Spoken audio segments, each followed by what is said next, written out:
Galvanometer का use करके अब हम वोल्ट मीटर बनाने जा रहे हैं। वोल्ट मीटर पहली बात तो अगर हमारे पास कोई सर्किट है, सर्किट में इस रेजिस्टेंस के अक्रॉस अगर मुझे पोटेंशियल डिफरेंस पता करना है तो मैं वोल्ट मीटर को इससे पैरेलल में लगाता हूँ। पहले तो फील करो आइडियल केस में क्या होगा, यहाँ से कुछ करंट जाएगा और इस तरीके से हमारे पास सर्किट है। आइडियल केस में वोल्ट मीटर के थ्रू कोई भी करंट नहीं जाना चाहिए। इसका मतलब आइडियल केस में वोल्ट मीटर का रेजिस्टेंस इनफाइनाइट होना चाहिए, ठीक है।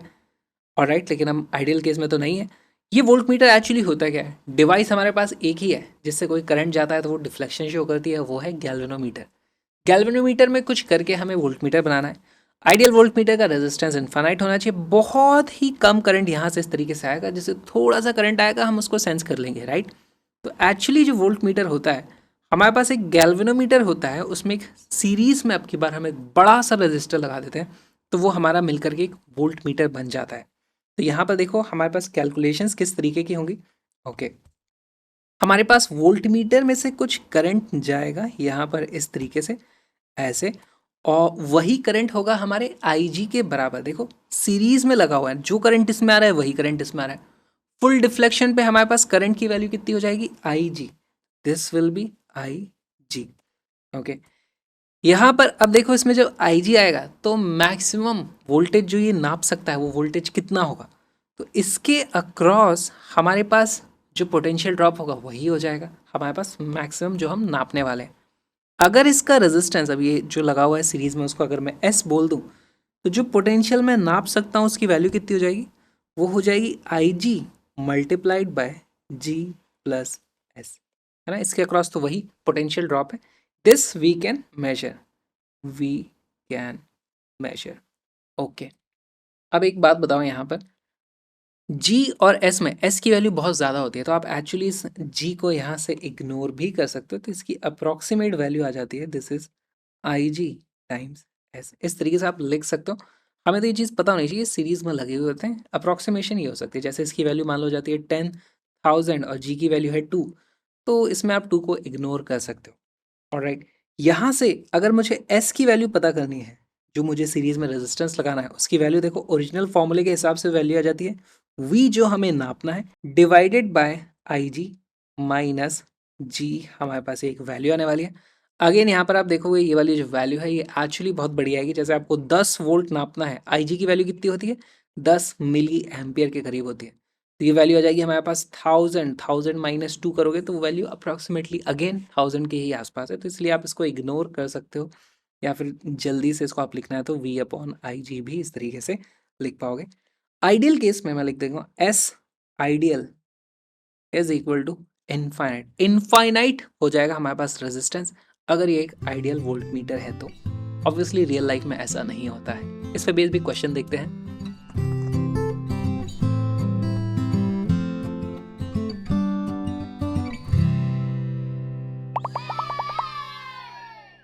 The potential difference across the 100 ohm resistance in the following circuit is measured by a voltmeter of 900 ohm. Alright. The percentage error made in reading the potential differences. तो देखो यहाँ पर हमारे पास पहले तो एरर हमें परसेंटेज में बताना है। बैटरी का कुछ EMF हमें यहाँ दिया हुआ नहीं है। देखो इस बैटरी के हिसाब से क्या होता है, अगर ये हमारे पास आइडियल वोल्ट मीटर होता उस केस में आप इसको भूल जाओ, यहाँ पर ये कोई करंट नहीं लेता। उस केस में हमारे पास यहाँ पर से कुछ इस तरीके से करंट आने वाला था, उसके कारण यहाँ पर कुछ पोटेंशियल ड्रॉप आता। अब जब हमने यहाँ पर इसको लगा दिया एक वोल्ट मीटर को, तो वो क्या करता है, यहाँ से जो करंट आता है उसका एक छोटा सा हिस्सा अपने अंदर ले लेता है इस तरीके से। तो इसके अक्रॉस जो पोटेंशियल ड्रॉप आना चाहिए था, पोटेंशियल ड्रॉप कितना होता है, V/IR। अब ये I का थोड़ा सा हिस्सा इसने ले लिया, तो यहाँ पर पोटेंशियल ड्रॉप एक्चुअली थोड़ा कम हो जाएगा। तो हम जो मेजर करेंगे वो एक्चुअली वो थोड़ा कम वाला ही करेंगे। तो इसलिए यहाँ पर एक एरर आ गई जो आइडियल केस में नहीं आनी चाहिए थी। हमें वही एरर पता करनी है। कैलकुलेशंस की जा सकती हैं। पहली चीज़ जो यहाँ पर गैल्वेनोमीटर का रेजिस्टेंस होता है 2 ओम 3 ओम, वो सब चीज़ें अब आप इग्नोर कर सकते हो। ओवरऑल हमको इस वोल्ट मीटर का रेजिस्टेंस दे दिया हमने 900 ओम, ठीक। बैटरी का EMF जो भी होगा उसके हिसाब से एरर का मैग्नीट्यूड बढ़ता है, लेकिन रिलेटिवली आप देखोगे परसेंटेज में तो वो वैल्यू चेंज नहीं होती है। तो EMF की वैल्यू आप कुछ भी मान सकते हो। यहाँ पे अज्यूम कर लो इसका E हमारे पास पोटेंशियल आ रहा है यहाँ पर। अब आपको चेक करना है कि अगर ये नहीं होता गैल्वेनोमीटर या सॉरी वोल्ट मीटर, तो हमारे पास इसके अक्रॉस कितना पोटेंशियल डिफरेंस आता। और फिर हमने ये लगा दिया, तो अब पोटेंशियल ड्रॉप कितना आ रहा है, दोनों के बीच में कुछ एरर आएगा। वीडियो को पॉज करो, क्वेश्चन को सॉल्व करो।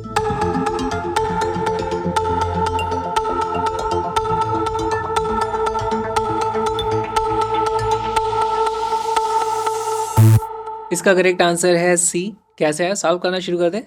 पहले हम देखेंगे आइडियल केस में क्या होगा। आइडियल केस, अगर हमारे पास आइडियल केस होता, मान लो यहाँ पर कुछ भी करंट की वैल्यू है, तो इसके अक्रॉस जो पोटेंशियल ड्रॉप आना था वो कितना आ जाता है, उसकी वैल्यू आ जाती 100 आई, है ना। इसको मैं लिख देता हूँ, it is V, V is equal to 100 I. अच्छा, आई की वैल्यू क्या हो जाएगी, वो जाएगा 100, आई की वैल्यू आ जाती है E divided by total resistance है मेरे पास 100 + 10 यानी कि 110, इस तरीके से इसकी वैल्यू आ जाती है। यहाँ पे लिख देता हूँ v is equal to 10/11 times e. ये तो हो गया हमारा आइडियल केस में। फिर हमने यहाँ पर लगा दिया हमारा वोल्ट मीटर, तो अब आ गया हमारे पास नॉन आइडियल केस। अब हमारे पास क्या हो रहा है, वी डैश हमें पता चलेगा। वी डैश की वैल्यू कितनी हो जाएगी, वी डैश की वैल्यू हो जाएगी 100 into I dash. I dash पता करने के लिए हमें इस पूरे सर्किट का जो इक्विवेलेंट रेजिस्टेंस है वो पता करना पड़ेगा। तो आई डैश की वैल्यू के लिए रेजिस्टेंस इक्विवेलेंट पता करना पड़ेगा। रेजिस्टेंस इक्विवेलेंट की वैल्यू हो जाएगी 10 प्लस इन दोनों का रेजिस्टेंस इक्विवेलेंट कितना हो जाएगा, वो जाएगा 100 इंटू 900 अपॉन 100 प्लस 900, यानी कि ये वाली वैल्यू आ जाती है 10 प्लस इसकी वैल्यू कितनी आ जाती है 90, और ये हो जाता है हमारे पास 100 ओम। अब ध्यान से देखो इसका मतलब क्या हुआ, हमारे पास पहले रेजिस्टेंस था जो यहाँ पे इक्विवेलेंट इस सर्किट में, वो था 110 ओम। अब हमने यहाँ पे वोल्टमीटर लगा दिया तो इफेक्टिवली रेजिस्टेंस की वैल्यू कम हो गई, तो यहाँ पर से जो बैटरी से करंट जा रहा था वो इफेक्टिवली बढ़ेगा, बढ़ा भी है। पहले देखो करंट इतना था, अब करंट की जो वैल्यू आ जाती है आई डैश, वो मैं लिख देता हूँ, वो हो जाती है E divided by total resistance यानी कि 100, इतने एम्पियर हो गया। हमें क्या पता करना है, हमें इस रेजिस्टेंस के अक्रॉस पोटेंशियल पता करना है, तो वो जाएगा V dash which is equal to I into 100। तो हमारे पास 100 आई डैश अगर मैं यहाँ कर दूँ तो ये हमारे पास गलत आंसर आ जाएगा। ऐसा हम नहीं कर सकते। क्यों नहीं कर सकते, क्योंकि आई डैश तो ये वाला करंट है, इसमें से आई डैश थोड़ी ना गया है, आई डैश का एक कंपोनेंट गया होगा।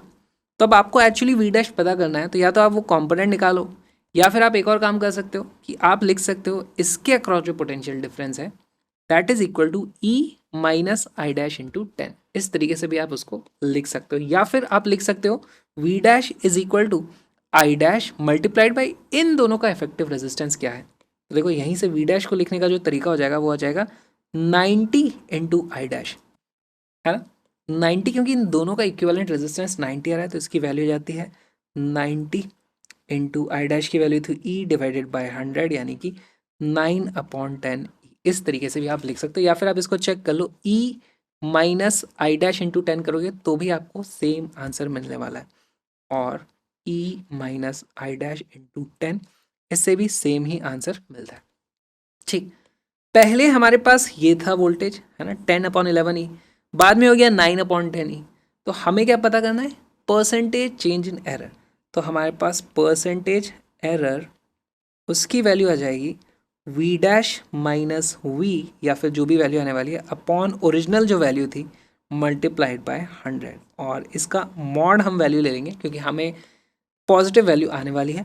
इसकी वैल्यू आ जाएगी, देखो ये आ जाता है हमारे पास 9/10 माइनस 10/11 अपॉन 10/11 टाइम्स 100, जिसको आप लिख सकते हो 99। ये देखो -1/100 मल्टीप्लाइड बाय 100 आ रहा था, लेकिन हम मॉड वैल्यू यूज़ करेंगे तो इससे हमारे पास वैल्यू जाती है 1%, और इसलिए 1% इज़ आवर करेक्ट आंसर।